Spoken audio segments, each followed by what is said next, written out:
우리 묵도하기 전에 여러분 메리 크리스마스. 여러분 사랑해요. 네, 할렐루야. 할렐루야.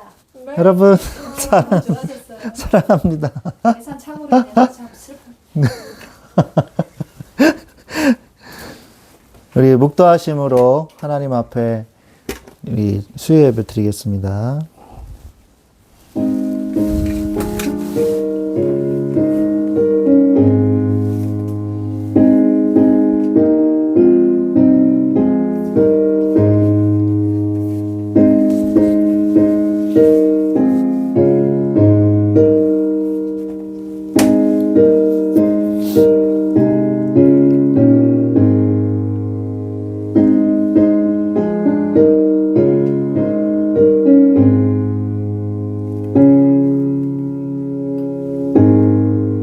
할렐루야. 하나님 감사합니다.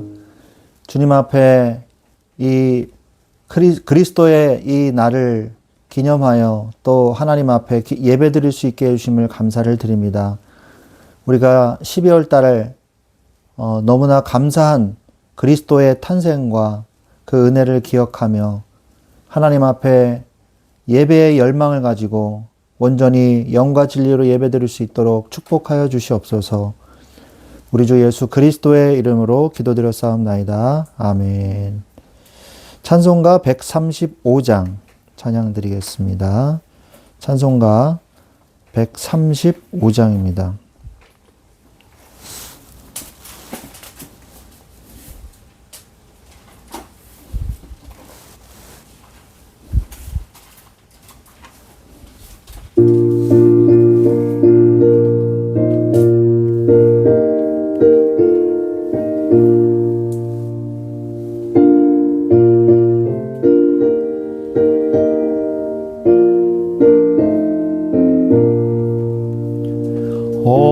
어저께나 오늘이나 어느 때든지 영원토록 변함없는 거룩한 말씀 믿고 순종하는 이의 생명 되시며 한량 없이 아름답고 기쁜 말일세 깨나 오늘이나 영원 무궁히 한결같은 주 예수께 찬양합니다. 세상 지나고 변할지라도 영원하신 주 예수 찬양합니다.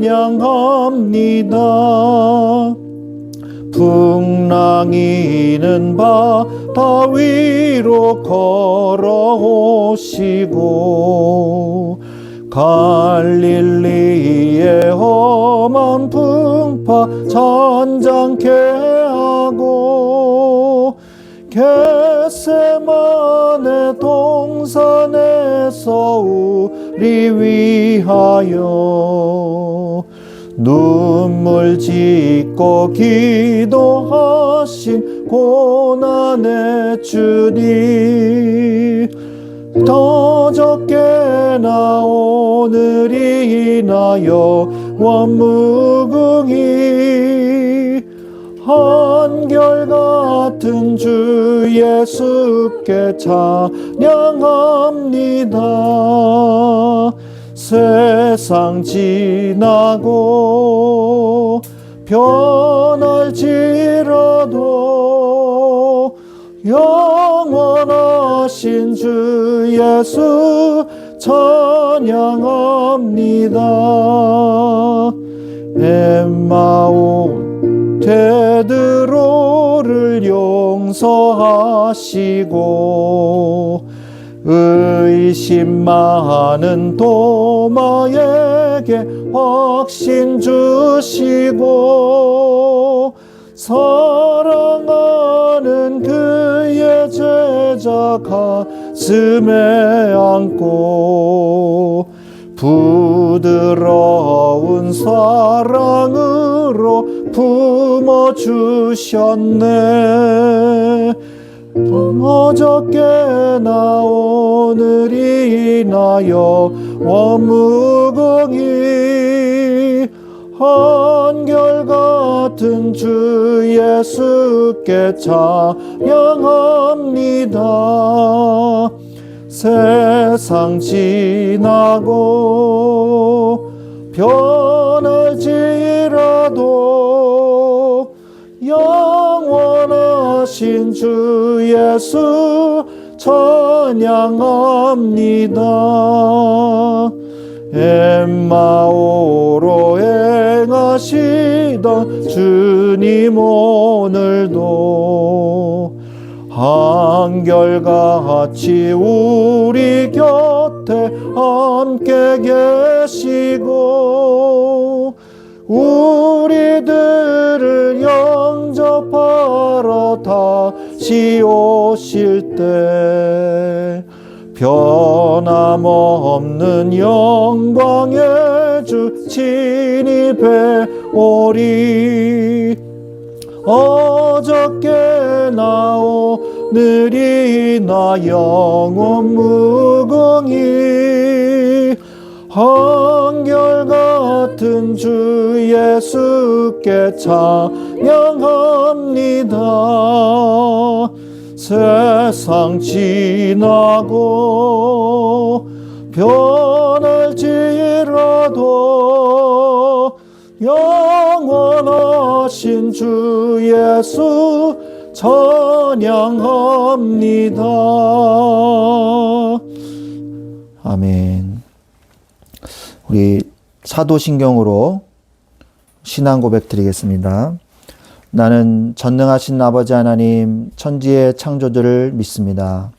나는 그의 유일하신 아들 우리 주 예수 그리스도를 믿습니다.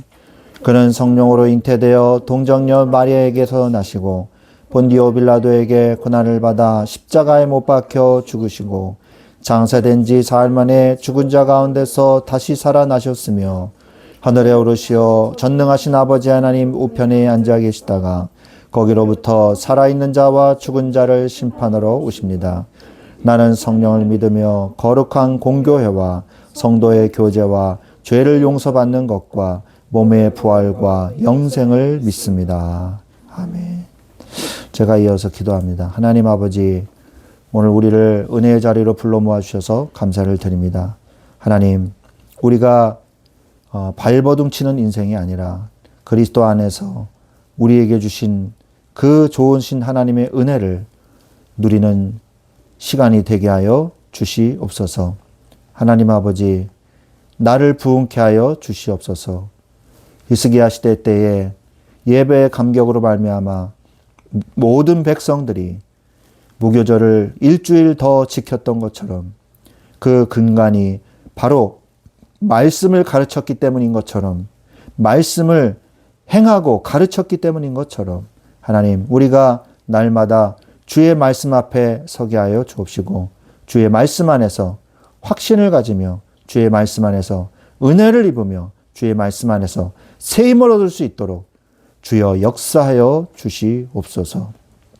하나님 아버지, 우리에게 있는 모든 불신앙의 요소들을, 믿지 않는 요소들 다 제거하여 주시옵시고 십자가의 은혜를 기억하게 하여 주옵시며 하나님께 죄를 버리고 마음을 정결케 하는 자 되게 하여 주옵소서. 그러므로 인해 우리의 삶의 부흥이 일어나게 하여 주옵시고 주여, 우리의 삶의 영적 부흥이 말씀의 부흥으로, 현장의 부흥으로 나타나는 역사가 나타나게 하여 주시옵소서.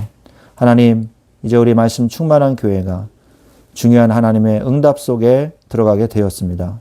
새로운 현장에서 새로운 삶과 새로운 만남과 새로운 능력을 나타내며 하나님의 능력으로 말미암아 주여 복음을 전하는 데에 귀하게 쓰임받는 우리 교회가 되게 하여 주시옵소서.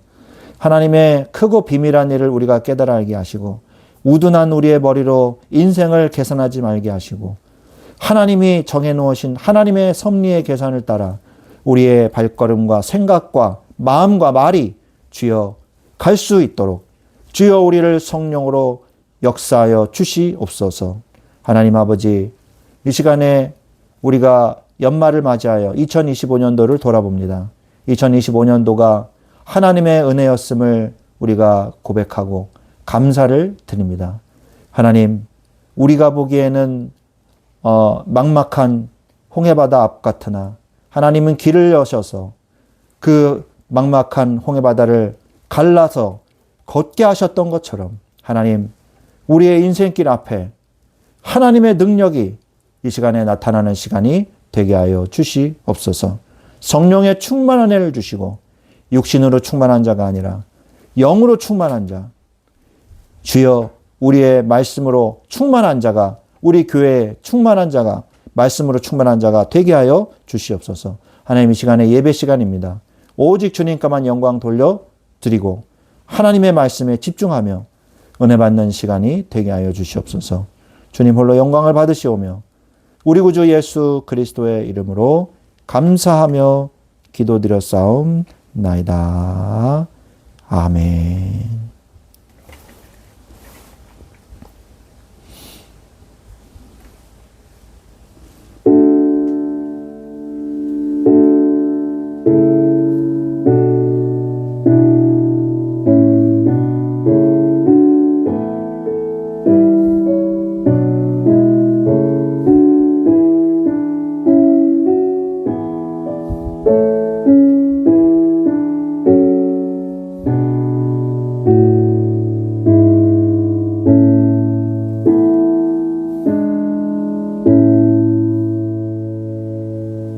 아멘.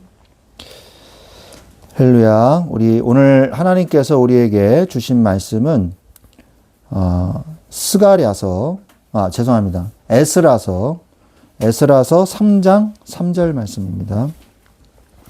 에스라서 3장 3절.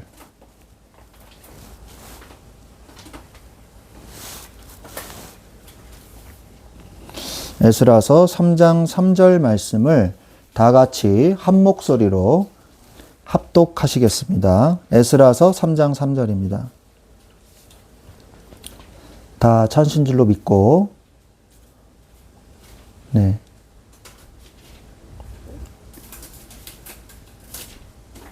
네, 에스라서 3장 3절 시작.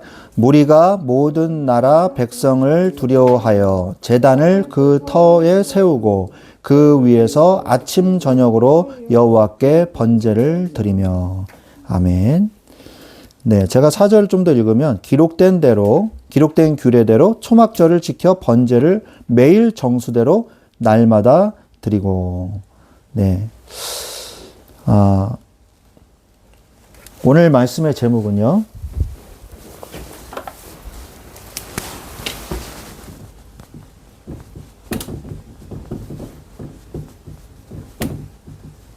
두려울 때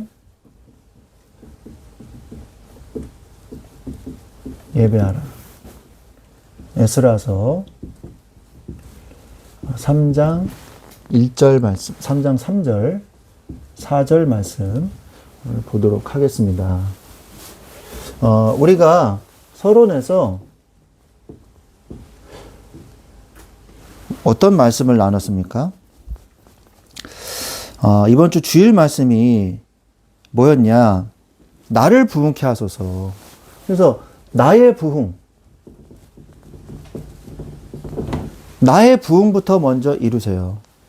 개인이 영적으로 내가 지금 건강한가? 이거를 보셔야 돼요. 영적 부흥. 그 다음에 이것이 될 때 어떻게 됩니까? 내 삶의 부흥이 일어나는 거예요. 삶의 부흥. 그리고 마지막으로 말씀 자체가 이제 나를 이끄시는 현장의 부흥이 나타나는 거죠. 말씀이 나를 이끄시는, 말씀이 이끄는 삶, 말씀의 역사를 따라가라. 이게 뭐예요? 바로 우리 신년 사경회 때 줬던 말씀입니다.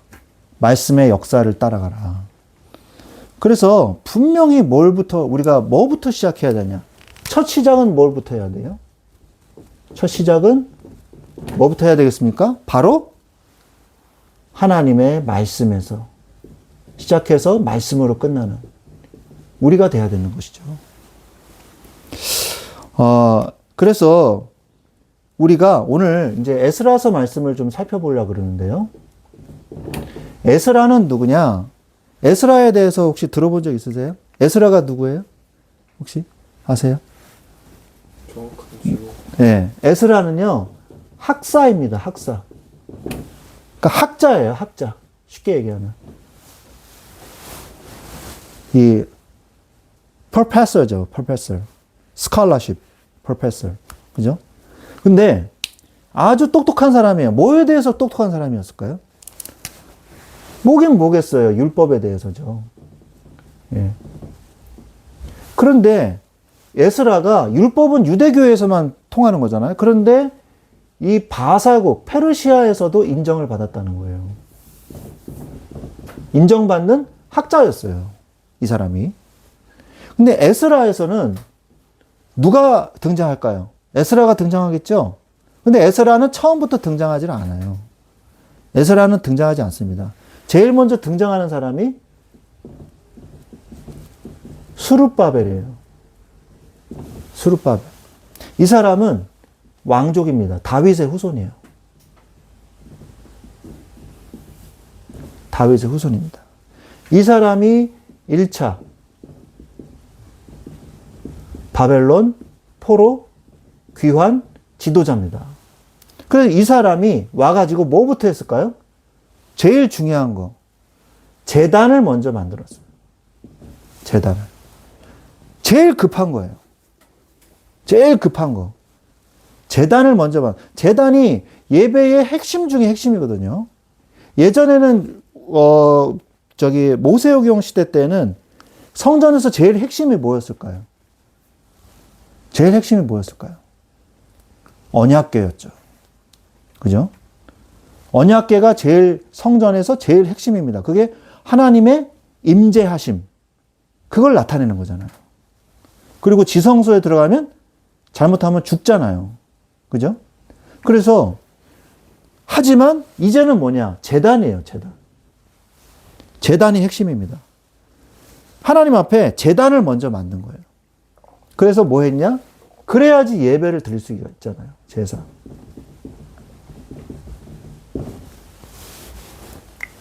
그 다음에 뭐 했을까요? 그 다음에 뭐 했을까요? 그 다음에는 교회에 초석을 놨어요. 이게 성전입니다. 성전. 성전에 초석을 놨어요. 그 이후에 주변에 방해 세력들이요. 사마리아인들, 그리고 주변에 모압, 암몬, 이런 사람들, 주변의 이방 민족들이 방해를 해가지고요. 방해를 해서 16년 동안이나 중단이 돼버리고 맙니다. 뇌물을 매기고 막 이래가지고. 그리고 드디어 20년 만에 성전이 완공되죠. 그 이후에 이제 에스라가 나와요. 에스라가.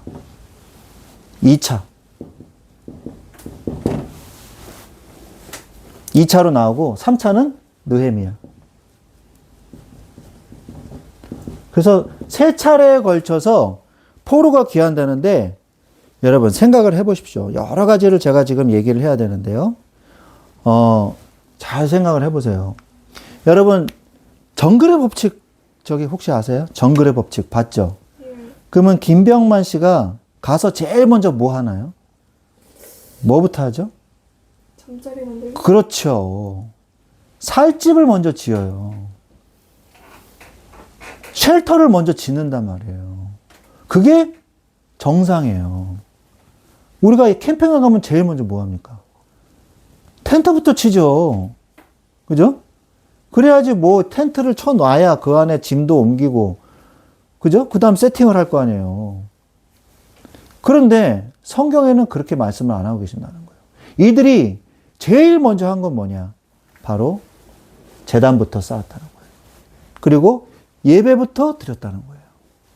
이게 바로 이들의 중심이었습니다. 자, 그런데 그러면 그 예루살렘에는 아무도 살고 있지 않았을까요?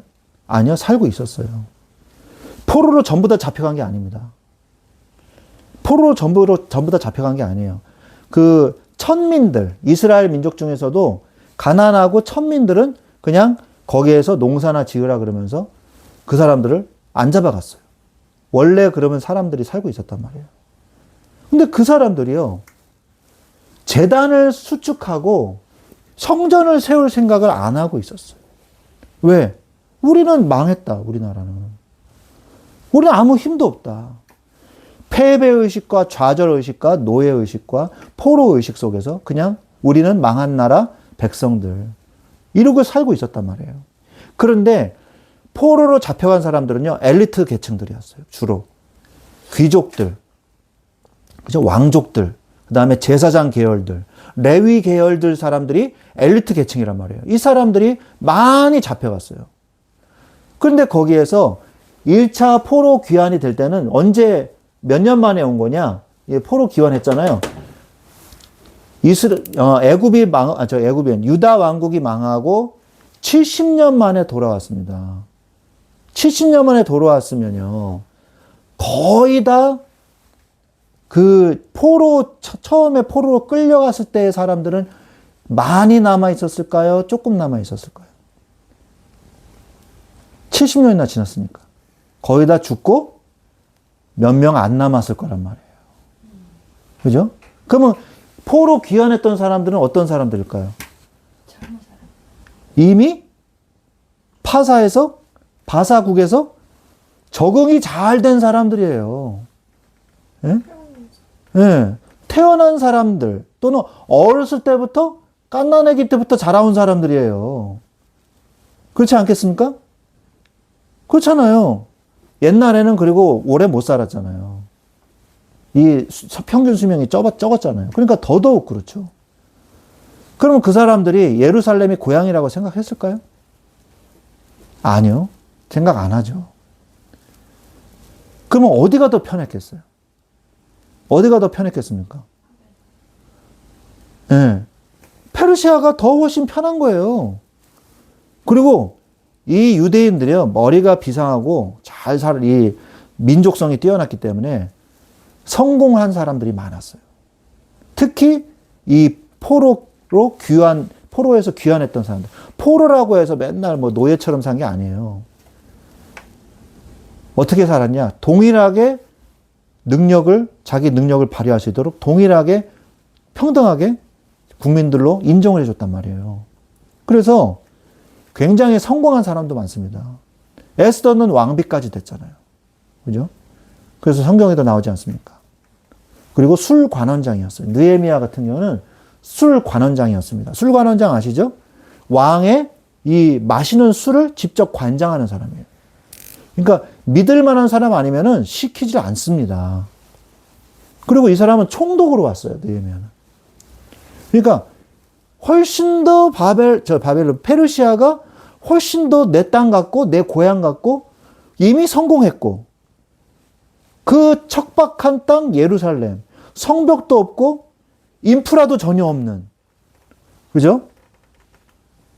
그런 황량한 땅, 그런 곳에 가기를 원했을까요? 그게 아니란 말이에요. 이들은요, 그럼 뭐 때문에 갔을까요? 오로지 신앙 때문에 간 거예요. 신앙, 믿음. 예루살렘에 살던 그 사람들보다 포로로 잡혀갔던 사람들이요, 훨씬 더 신앙이 좋았어요. 그래서 늘 제단이 없는 것을 슬퍼하고 성전이 없는 것을 슬퍼하면서 시나고게에 모여서 자기들끼리 모여서 뭘 했어요? 율법서만 계속 읽고 말씀을 지키려고 노력하고 그렇게 살아왔던 거예요. 그게 그들의 정체성이었던 거죠. 그걸 안 하면 자신들의 정체성이 희미해져 버리니까. 더 철저하게 말씀을 지키고 더 하나님의 자녀 백성으로서 살으려고 노력했던 거예요. 그래서 사드락, 메삭, 아벳느고도 죽음을 무릅쓰고 하나님의 말씀을 지키려고 했던 거죠. 우리 민족이 왜 망했는지 아니까. 우상 숭배하다 망했는데 또 우상 숭배하랴? 이런 겁니다. 이제 이해되시죠? 그래서 여기에 오는 사람들은요, 대단한 사람들이에요. 예? 믿음이 정말 좋은 사람들이에요. 모든 걸 포기하고 황량한 땅으로 온 사람들이에요. 자신의 부귀 영화를 포기하고요, 황량한 곳으로 온 거예요. 그래서 여러분들이 오늘 제가 에스라서 처음 들어가기 때문에 상황 설명을 좀 해드린 겁니다. 그 당시의 배경 설명을 해드린 거예요. 그러니까 우리가 성경을 깊이 읽어야 돼요. 그러니까 자기가 손해인데도 온 거예요. 그래서 어떻습니까? 많은 민족들이 왔고 제사장 민족들도 많이 왔는데 이제는 뭐가 없어요? 이제는 레위인들이 오히려 수가 적었어요. 레위인들이 엘리트 계층이란 말이에요. 그러니까 어디를 가서든 페르시아에서도 인정받고 고위 관리로 다 성공하니까 레위인들이 돌아오는 숫자가 훨씬 더 적었어요. 그래서 2장인가요? 에스라서 2장에는 돌아온 사람들 명단이 나오는데 그 명단을 잘 살펴보면요. 원래는 여태까지는 지파별로 이렇게 수를 많이 셌거든요. 예? 루벤 지파, 시므온 지파, 레위 지파, 유다 지파는 몇 명이다. 이렇게 많이 나오지 않습니까? 이제는 이렇게 셀 수가 없어요. 왜? 10지파가 그냥 다 증발해 버렸잖아요. 사마리아인들이랑 다 혼혈돼 가지고 없어져 버렸잖아요. 유다, 베냐민, 그 다음에 레위 지파 정도밖에 안 남았단 말이에요. 그래서 에스라서에 나오는 사람들의 명단을 보면 족장별로 합니다. 어느 집안 사람들 몇 명, 이렇게. 어느 사람, 누구의 사람들, 족장 사람들, 그 가족들 몇 명, 이렇게. 또는 성읍별로. 베들레헴 성읍에서 온 사람들 몇 명, 이런 식으로. 성읍 지파, 성읍의 출신별로 해가지고 명단을 나눠놨어요. 이젠 지파가 없어졌다는 거예요.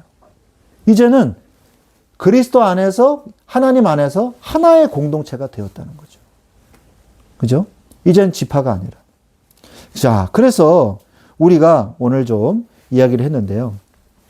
우리의 인생에는 예고 없이 두려움이 찾아옵니다. 이들이 처음에 왔다고, 스룹바벨 이 사람들이 왔다고 하니까 주변 민족들이요, 아주 긴장하기 시작했어요. 왜? 저들이 다시 힘을 합치면 우리가 살기 불편해질 텐데, 저들이 와서 성전을 짓는다고? 그 두려운 하나님을 또 섬기겠다고? 저들이 타락해야지 우리가 좋은데, 또 섬기겠다고? 성전을 짓겠다고? 저들을 방해해야 되겠다. 이렇게 한 거죠. 그래서 처음에 사마리아인들이 혼혈 민족이잖아요. 그러니까 우리도 같이 성전 짓겠소, 이런 거예요. 그러니까 됐소, 딱 잘라버렸어요. 그러니까 이번에는 뇌물을 주고 거기 지방 관리들을 뇌물을 줘가지고 방해를 했단 말이에요. 그래서 늘 두려움 속에, 성벽도 없었어요. 무기 들고 쳐들어오면요, 보호해줄 성벽조차 없었단 말이에요. 성벽 먼저 짓지 않았어요. 집 먼저 짓지 않았어요. 성전부터 먼저 지었단 말이에요. 스룹바벨과 에스라 선지자가, 예수아 선지자, 죄송합니다. 스룹바벨과 같이 온 사람이 예수아거든요. 예수아 제사장과 스룹바벨 정치 지도자가 같이 성전을 지으려고 초석을 놨단 말이에요. 그래서 우리 인생에도요, 예고 없이 두려움이 찾아와요. 건강의 문제, 재정의 위기, 자녀의 장래, 그리고 알 수 없는 미래에 대한 불안감, 이런 것들이 우리를 애워쌀 때가 있습니다. 그때 여러분은 어떡합니까? 그 문제 해결해야지. 저 문제 해결해야 돼. 그러고 이리 뛰고 저리 뛰고 다니실 겁니까? 그게 아니에요. 오늘 본문의 이스라엘 백성들도 그러했습니다. 여러분은 어떻게 해야 되냐? 70년의 포로 생활을 마치고 꿈에도 그리던 고국으로 돌아왔지만 그들을 기다리고 있었던 것은요, 따뜻한 환영이 아니라 황폐해진 땅과 적대적인 주변 민족들의 위협이었다는 거예요. 오늘 본문에 3절 우리가 읽었잖아요. 3절을 이 말씀문에 뭐라고 나옵니까? 무리가 모든 나라 백성을 두려워하여. 이 이스라엘 포로 귀환한 무리들이요, 모든 나라의 백성들을 두려워했다고 되어 있어요. 에스라서를 제가 읽으면서 유독 특징적인 게 있더라고요. 바로 뭐였냐? 한 단어가 계속해서 나와요. 그 단어가 뭔지 아십니까? 바로 두려움이었어요. 두려워하여. 두려운. 계속 두렵다는 말이 계속 나와요. 우리의 인생도요, 두려운 인생의 연속일지도 모릅니다. 걱정과 근심이. 그래서 앞으로 일어날 일에 대한 확신도 없는 두려움의 인생일지도 모르겠습니다. 이스라엘 백성도 유다 이 민족들도요, 돌아와서 제일 느꼈던 것이 뭐냐? 제일 큰 감정이 뭐였냐? 두려움이었어요. 우리도 새로운 현장에 가지 않습니까? 우리도. 그럼 그 현장에서 우리가 느낄 수 있는 게 뭐겠어요? 두려움일 수 있습니다. 따뜻한 환영이 아닐 수도 있어요. 그런데 그 두려움 속에서 그들이 가장 먼저 한 행동이 무엇입니까? 바로 성벽을 쌓거나 무기를 들지 않았어요. 그들은 제단을 쌓았습니다. 오늘 우리는 이 말씀을 통해서 인생의 위기와 두려움 앞에서 우리가 붙잡아야 될 참된 해결책이 무엇인가 함께 우리가 나눠봐야 되겠습니다. 두려움을 없애기 위해서 그럼 우리는 어떻게 해야 되냐? 인생의 대전제가 있어요. 인생의 대전제를 기억하십시오. 이걸 잊어먹으면 안 돼요. 우리는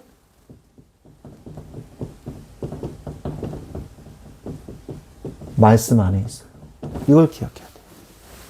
제자들이 예수님과 함께 하면서도 예수님이 함께 하시는 그 축복을 몰랐어요. 그래서 갈릴리 호수 바닷가에 노를 저어 가고 있을 때 폭풍이 불었잖아요. 그때 제자들이 기겁을 하면서 두려워하는 마음으로 주여 우리들의 이 위협을 왜 안 도와주십니까? 그래서 예수님을 깨웠잖아요. 그러니까 예수님이 뭐라 그래요? 바다야 잠잠하라. 바람아 멈춰라. 이랬잖아요. 그러니까 거짓말처럼 갑자기 조용해진 거예요. 얼마나 기적이겠어요. 그죠? 얼마나 신기하겠어요. 저는 산에 올라가서 그런 날씨를 급격하게 변하는 걸 느꼈는데 너무 재밌더라고요. 관악산에 올라갔는데 날씨가 좋았어요. 근데 그 정상 국기봉에 다 앉아서 자연을 구경하고 있는데 저기 멀리서 구름이 막 다가오는 게 보이는, 구름이 굉장히 빠른 속도로 오더라고요. 자동차보다 더 빠른 속도로 쫙 다가오는데 구름이 산을 막 타고 쫙 오는 거예요. 서쪽에서, 인천 쪽에서. 쫙 이렇게 오는데 갑자기 바람이 훅 막 불더니 그 구름이 확 나를 덮치는 거예요. 안개죠. 산 위에 있으니까 구름이지만 안개처럼 저를 확 덮치면서 폭우가 쏟아지는 거예요. 그래서 저쪽에서 막 다가오는데 공포가 느껴지더라고요. 공포스러움. 그래서 얼른 배낭에서 우산을 꺼내가지고 이렇게 쓰고 그리고 내려왔거든요. 자연이 급격한 변화. 그 제자들도 그렇게 변화를 느꼈을 거 아닙니까? 그러면서 뭐라 그래요? 왜 이렇게 믿음이 없느냐? 예수님이 그랬단 말이에요. 하나님이 함께 계시는데하고 우리가 입버릇처럼 얘기는 하는데 정작 문제가 오면 까맣게 잊어버리고 예수님이 나와 함께 하신다는 그 축복을 못 누리고 있다는 거예요. 실제가 드러나는 거죠. 문제가 오면요, 믿음이 드러나요. 내가 믿음이 얼마만큼입니까? 굳이 시험하지 마십시오. 문제가 오기 전에 말씀 안에 들어가세요. 어려움을 겪으면서 믿음이 클 필요는 없습니다. 믿음을 키우기 위해서 나에게 어려움을 많이 주시옵소서 이렇게 기도하실 분 손 들어보세요. 그런 기도는 하지 마세요. 쉽게 그런 기도는 하면 안 됩니다. 성경 주기도문에도 나오잖아요. 시험에 들게 마옵시고. 그죠? 그런 기도는 교만한 기도예요. 포로 귀환을 하나님은 성취하셨어요.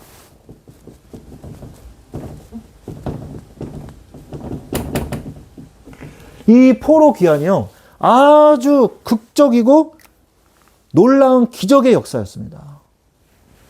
고레스 왕이요, 페르시아의 고레스 왕이 갑자기 칙령을 발표했어요. 모든 유대인들은 예루살렘으로 돌아가도 좋다. 가서 그냥 돌아가라는 게 아니라 가서 성전을 지어라. 하나님께 예배하거라. 야, 이건 기적이란 말이죠. 성경에는 나오지 않습니다만 고레스가 하나님의 계시를 받은 것 같다. 많은 주석가들이 그렇게 얘기를 하거든요. 자, 그래서 유다 왕국은요, 유다 왕국이 70년, 멸망한 지, 유다 멸망 70년 만에 돌아오게 하셨어요.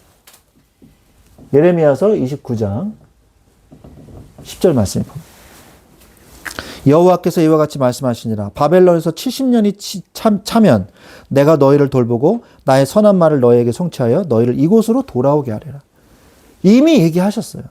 예레미야 선지자가 뭐라고 얘기했습니까? 마지막 선지자잖아요. 시드기야 왕 때. 유다 마지막 왕이 시드기야잖아요. 뭐라 그랬어요? 바벨론에게 항복하십시오. 그게 하나님의 뜻입니다. 그러니까 이런 이 매국노 배신자 나쁜 놈아 이랬거든요. 어떻게 항복하라는 말을 하냐? 그게 어떻게 하나님 뜻이라 그러냐? 그러니까 우리가 일본 저기 압제 있을 때 일본에게 순종하십시오. 이렇게 얘기하는 거랑 똑같은 거예요. 그러니까 얼마나 화가 나겠어요. 근데 진짜 그게 하나님의 뜻이었어요. 멸망해야만 했어요. 너무 죄악이 커서. 그러나 하나님은 회복의 약속도 주셨다는 거죠. 하나님은 약속을 지키시는 하나님입니다.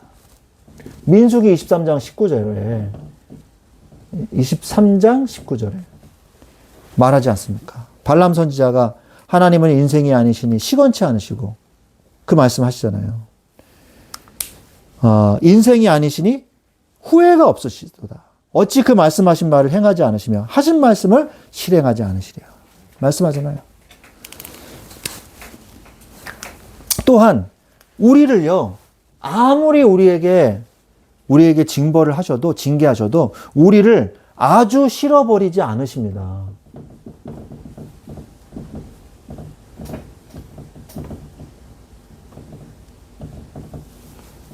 아주 싫어버리지 않으세요. 우리를 완전히 버리시지 않는다는 거죠. 하나님은 우리의 멸망을 바라지 않으세요. 26장 44절에 보면 그런즉 그들이 그들의 원수들의 땅에 있을 때에 내가 그들을 내버리지 아니하며 미워하지 아니하며 아주 멸하지 아니하고 그들과 맺은 내 언약을 폐하지 아니하리니 나는 여호와 그들의 하나님이 됨이라. 포로가 됐음에도 불구하고 나는 그들의 하나님이 되리라. 예레미야가 회복의 메시지를 선포하잖아요. 우리를 하나님은 버리지 않으십니다. 시편 94편 14절에 시편 94편 14절에 여호와께서는 자기 백성을 버리지 아니하시며 자기의 소유를 외면하지 아니하시리로다. 여러분은 하나님의 손 안에 있고 하나님이 여러분을 나의 소유다 너는 그렇게 말씀하고 계십니다. 우리는요 신약에 와서 우리는 그리스도의 사랑에서 끊을 수 없다고 성경은 말씀하고 있어요. 우리를 그리스도의 사랑에서 끊을 수 없다. 십자가의 보혈로 우리를 완전히 영원히 구원했습니다. 에베소서 1장 7절에 우리를 완전히 영원히 구원하셨어요. 우리는 그리스도 안에서 그의 은혜의 풍성함을 따라 그의 피로 속량 곧 죄사함을 받았느니라. 완전히 영원히 끝난 거예요. 구원은 취소될 수 없습니다. 로마서 11장 29절에 구원은 취소될 수 없다고 말씀하고 계세요. 하나님의 은사와 부르심에는 후회하심이 없다고 말씀하세요. 우리를 구원해 놓으시고 야, 내가 너를 구하는 게 후회된다 야. 이렇게 안 하신다는 거예요.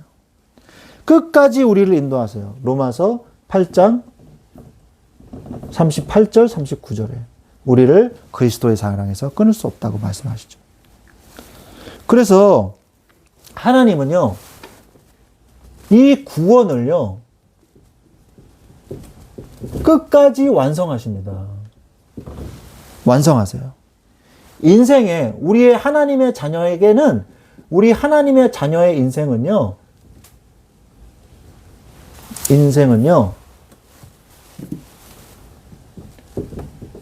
미완성이 없어요. 하나님의 자녀는. 하나님의 자녀는 미완성이 없습니다. 하나님이 무조건 완성시켜요. 완성시켜요. 제가 어렸을 때 그런 적이 있어요. 옛날에는 프라모델을 많이 만들었어요. 요즘에는 프라모델이 꽤 비싸더라고요. 뭐 10,000원, 최소 10,000 몇천 원, 뭐 이렇게 막 50,000원, 100,000원짜리 뭐 이런 게 있어요.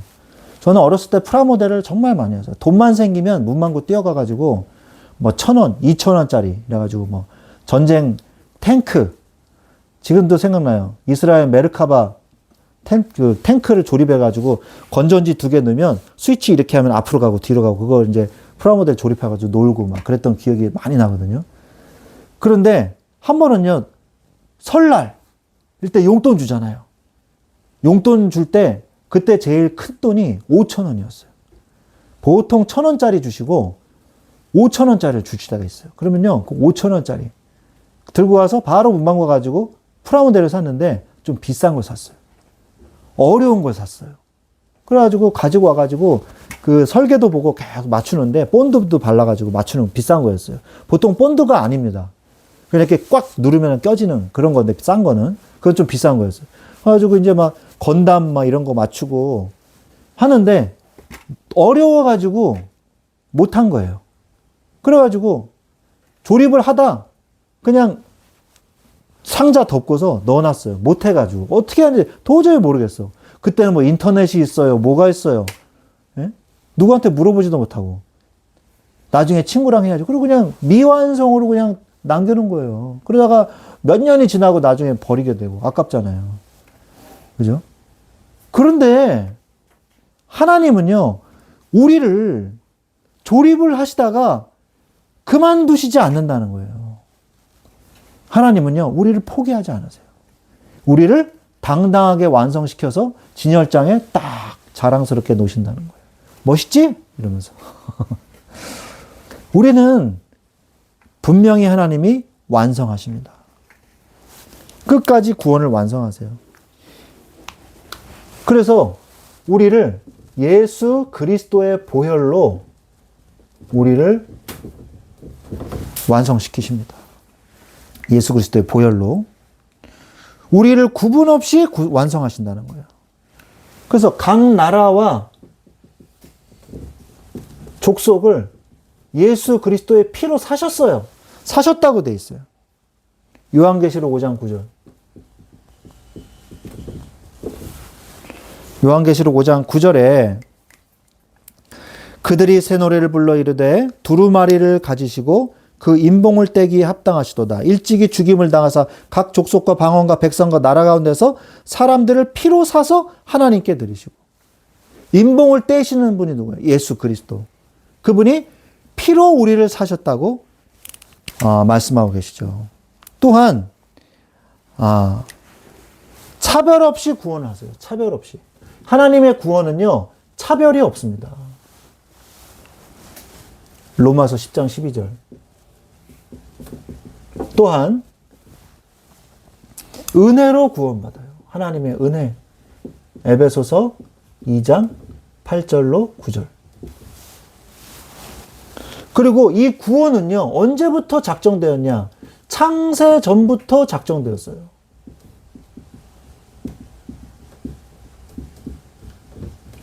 창세 전부터 작정됐고, 하나님께서 창세 전에 우리를 택하셨다고 에베소서 1장 4절에 말씀하고 계시죠. 하나님은 구원받을 우리를 미리 알고 계셨다고 말씀하고 계세요. 8장 29절에 보니까. 또한 우리의 이름이 생명책에 기록되어 있다고 말씀하고 계십니다. 요한계시록 13장 8절. 생명책에 기록되어 있다고 말씀하고 계세요. 하나님은 끝까지 우리를 책임지십니다. 끝까지. 자, 그래서 예수 그리스도의 보혈로 나의 이름을 생명책에 기록하셨어요. 빌립보서 4장 3절에 보니까. 여러분 성경 읽다 보면요. 성경에 유독 뭐가 나오냐? 명단이 많이 나와요. 명단. 명단이 나올 때가 어디예요? 맨 처음에 민수기에서 많이 나옵니다. 넘버스니까. 민수기, 백성민자 하다가 숫자 할 때 그 수거든요. 그리고 또 나오는 게 언제냐? 바로 가나안 땅에 도착했을 때 또 명단이 또 나와요. 그러면서 또 명단이 나오냐? 언제 나오냐? 바로 포로에서 귀환한 자들의 명단이 이렇게 나와요. 바로 에스라서에. 포로 귀환 자들의 명단이 나옵니다. 여러분, 여러분들의 이름이 바로 하나님의 생명책에 기록되는 영예로운 하나님의 자녀된 백성이라는 사실을 잊지 마세요. 여기에 기록된 사람들은요, 얼마나 축복을 받았어요. 대대로 하나님의 성경에 기록된 축복을 누리는 거예요. 하나님의 생명책은요, 없어지지 않습니다. 하나님이 여러분의 이름을 기억하고 여러분의 이름을 부르신다는 거예요. 자, 그래서 하나님은 생명책에 기록된 자를 끝까지 책임지시고 구원하십니다. 요한복음 10장 28절에 그 생명책에 기록된 자를 책임지신다고 말씀하고 계세요. 그래서 결론적으로 우리는 두려워할 필요가 없어요. 두려울 때 오히려 예배하세요. 이스라엘 민족이 두려워 떨었을 때 뭐부터 했다? 예배부터 했던 것처럼 두려울수록 더 하나님께 의지하고 두려울수록 더 기도하고 두려울수록 말씀 붙잡고 두려울수록 하나님을 더 의지하고 예배부터 하십시오. 두려울수록.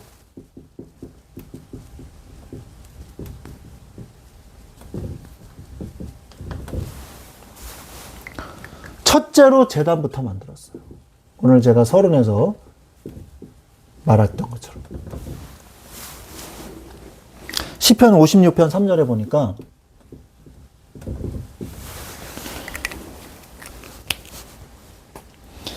내가 두려워하는 날에는 내가 주를 의지하리이다. 이걸 요절로 딱 기억하세요. 저를 따라해 보십시오. 저를 따라해 보세요. 내가 두려워하는 날에는. 내가 두려워하는 날에는. 자, 따라해 보세요. 시작. 내가 두려워하는 날에는. 네, 제가 하고 따라하세요. 내가 두려워하는 날에는. 내가 두려워하는 날에는. 내가 주를 의지하리이다. 내가 주를 의지하리이다. 내가 두려워하는 날에는. 내가 두려워하는 날에는. 내가 주를 의지하리이다. 내가 주를 의지하리이다. 아멘? 아멘. 네. 괜찮아요. 다 잊어먹어도 이거 하나만 딱 기억하세요. 아셨죠? 네. 네? 내가 두려워하는 날에는 내가 주를 의지하리이다. 그거 하나만 오늘 딱 붙잡고 가세요. 마음속에 새기고 가세요. 내가 두려워할 때 내가 주를 의지하리이다. 시편 56편 3절입니다. 이들은 환난 날에 자기를 도울 자는 오직 여호와 뿐이심을 믿었기에 제단 쌓기를 서두른 거예요. 하나님을 믿으니까 나를 환난 날에 도우실 분은 하나님밖에 없다. 이 믿음이 있으니까 제단부터 쌓은 거죠. 집 주변 민족들의 두려움 때문에 오히려 성벽이 아닌 예배부터 회복을 했어요. 성벽이 아니라 예배부터. 시편 27편 1절에 유명한 말씀이죠. 시편 27편 1절 한번 찾아볼까요? 시편 27편 1절.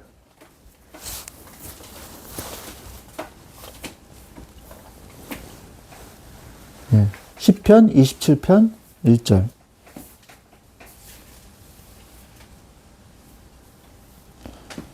좀 읽어주시겠어요? 여호와는 나의 빛이요 나의 구원이시니 내가 누구를 두려워하리요. 여호와는 내 생명의 능력이시니 내가 누구를 무서워하리요. 네, 누구를 무서워하게요? 여호와가 나의 생명이시니. 우리 읽어주세요. 27편 1절. 여호와는 나의 빛이요 나의 구원이시니 내가 누구를 두려워하리요. 여호와는 내 생명의 능력이시니 내가 누구를 무서워하리요. 네. 아멘. 성의 있는 낭독 너무 좋았어요. 네. 이 말씀도 다 마음에 담으세요. 시편 말씀은요, 마음에 담기 참 좋아요. 고백이거든요. 그래서 자신들의 멸망한 이유를요, 예배에서 실패했기 때문임을 알고 있었기 때문이에요. 자신들이 멸망한 이유가 뭐냐? 예배를 실패해서 우리가 이렇게 어려움을 당했는데, 우리가 또다시 그 과오를 반복할 순 없다라는 얘기죠. 예레미야서 2장 19절. 예레미야서 2장 19절에 보니까 네 악이 너를 징계하였고 너의 반역이 너를 책망할 것이라. 그런즉 네 하나님 여호와를 버림과 네 속에 나를 경외함이 없는 것이 악이요 고통인 줄 알라. 주 만군의 여호와의 말씀입니다. 악이 뭐냐? 내가 망하는 이유가 뭐냐?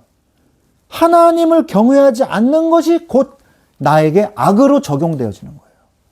하나님을 경외하지 않는 것, 하나님을 버리는 것이 곧 나의 파멸로 이어진다는 것을 알아야 되는 거예요. 여러분, 진정한 예배를 반대로 드리면 어떻게 된다는 거예요? 하나님이 책임지신다는 거예요. 이거를 여러분이 체험해야 돼요. 그래야 예배에 여러분이 생명을 걸어요. 예배를 드리나 마나 그냥 그게 그거지 뭐. 오늘이나 예배 드리고 내일도 예배 드리는데 뭐 에휴 그냥 오늘 때우고 가야지. 이러면요 안 돼요. 예배가 바로 내 생명이구나. 하나님이 예배를 드릴 때 나의 모든 것을 회복시켜 주시는구나. 이거를 여러분이 한 번이라도 체험된다면 여러분들은 예배에 생명을 걸게 되어 있어요. 그래서 급할수록 예배부터 하십시오.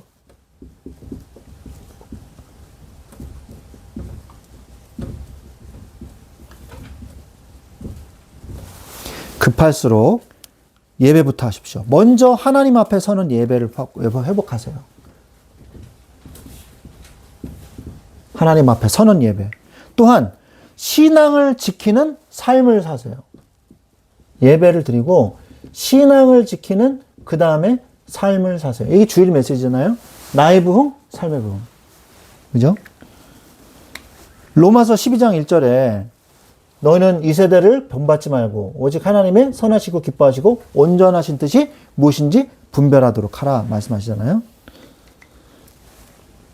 영적인 힘을 얻을 때 다른 모든 것이 회복되는 비밀을 여러분이 그 원리를 알아야 돼요. 영적인 것이 회복이 되면 모든 것이 회복된다는 것. 이걸 여러분이 알아야 돼요. 이사야서 40장 31절. 오직 여호와를 앙망하는 자에게는 새 힘을 얻으리니 독수리의 날개침이 올라간 것 같을 것이요 다른 박지라 해도 곤비치 아니하겠고 걸어가도 피곤치 아니하리로다 말씀하시죠. 하나님이 성전 세우십니다. 하나님이 성전을 세우십니다. 하나님의 때에 우리는 뭐만 하면 돼요? 중심만 가지면 돼요. 기쁨과 울음이 함께한 이스라엘이었어요. 에스라서 3장 12절 13절을 보면 에스라서 어떤 내용이 나오냐? 한번 여러분 같이 읽어볼까요? 뭐 본문 아까 우리가 찾았으니까. 에스라서 3장 12절 13절에 우리 같이 한번 보겠습니다. 눈으로 읽으세요. 제사장들과 레위 사람들과 나이 많은 족장들은 첫 성전을 보았으므로 이제 이 성전의 기초가 놓임을 보고 대성통곡하였으나 여러 사람은 기쁨으로 크게 함성을 지르니. 얼마나 한이 맺혔겠어요. 바벨론이 쳐들어와서 성벽을 허물어 버렸는데 다시 그 성전의 기초를 탁 시작을 하니까 너무 감격해가지고 노인들은 그 성벽, 그 성전이 무너진 걸 본 그 나이 많은 노인들은요, 막 대성통곡하면서 막 운 거예요. 그리고 젊은 사람들은요, 박수를 치면서 기뻐한 거예요. 울음과 웃음이 공존하는 그게 최고의 감정이잖아요. 그죠? 네. 배우들이 제일 감정 표현하기 힘든 게 뭔지 아세요? 울면서 웃는 거예요.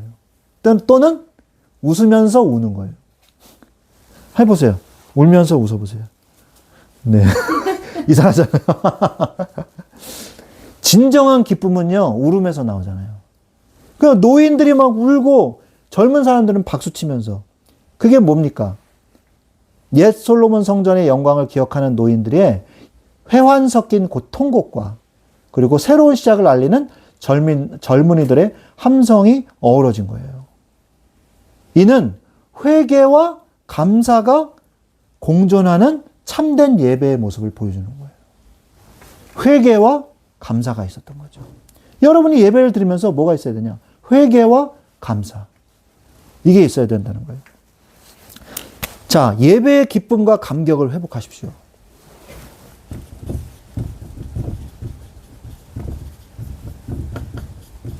감격을 회복하시기 바랍니다. 시편 126편 5절 6절.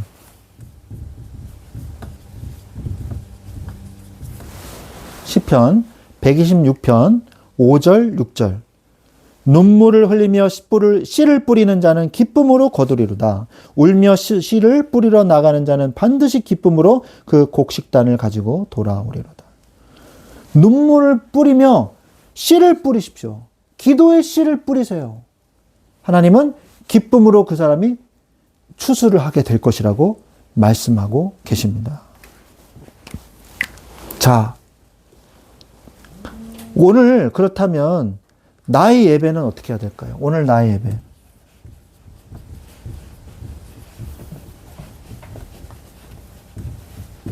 오늘 나의 예배는요, 요한복음 4장 24절. 영과 진리로 예배하십시오. 말씀을 맺겠습니다. 주변의 상황이 나를 애워싸고 위협할 때 두려움에 떨며 숨지 마십시오. 오히려 그 자리에서 예배의 제단을 쌓으십시오. 예배의 자리로 나아가십시오. 그때 하나님께서 여러분의 두려움을 변하여 기도가 되게 하시고 춤이 되게 하시며 전날의 한숨이 변하여 노래가 되게 하실 것입니다. 아멘. 이러한 축복을 누리시기를 그리스도 예수의 이름으로 축원드립니다. 아멘. 우리 기도하겠습니다. 하나님 아버지 감사합니다. 우리가 두려울수록 주님을 더욱 의지하고 은혜의 보좌 앞으로 나아가게 하여 주시옵소서. 우리는 주님의 백성이오니 주님만 바라보고 나아가게 하옵소서. 주님의 섭리와 주님의 뜻 가운데 우리의 인생이 들어가 있는 줄로 믿습니다. 인생의 미완성은 없는 줄로 믿습니다. 두려울 때 예배하게 하옵소서. 우리 구주 예수 그리스도의 이름으로 기도드렸사옵나이다. 아멘. 아멘. 찬송가 191장 찬양 드리면서 우리 같이 영광 돌리겠습니다. 191장입니다.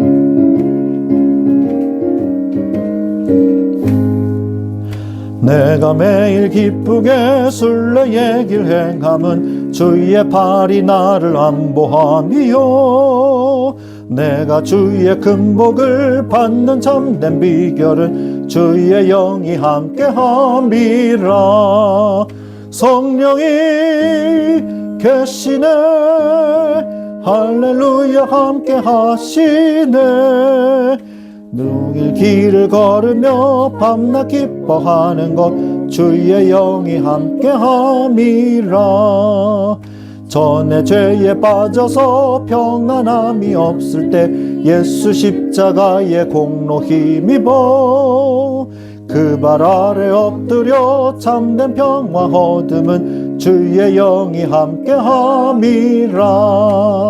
성령이 계시네 할렐루야 함께하시네. 좁은 길을 걸으며 밤낮 기뻐하는 것 주의 영이 함께함이라.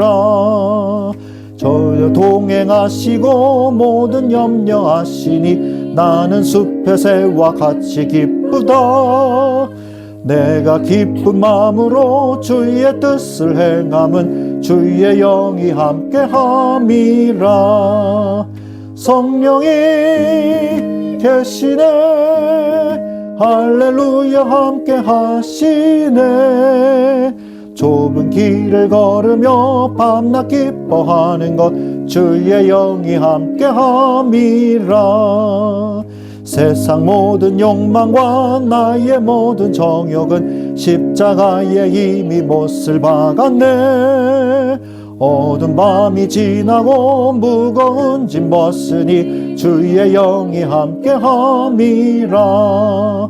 성령이 계시네 할렐루야 함께하시네. 좁은 길을 걸으며 밤낮 기뻐하는 것 주의 영이 함께함이라. 아멘. 네, 광고는 주보를 참고해 주시기 바랍니다. 연말 연초에 있을 수련회들과 예배들을 놓고 계속 기도 부탁드리고요. 교회에 우리 새로운 현장을 놓고 여러분들 계속 기도로 준비해 주시길 바랍니다. 우리 축도로 모든 예배를 마치도록 하겠습니다.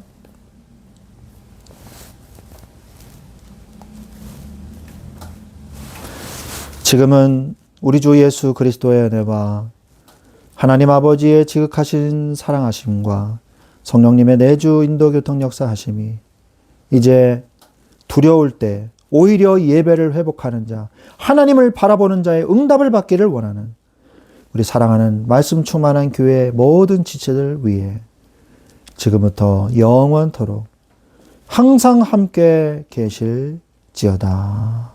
아멘.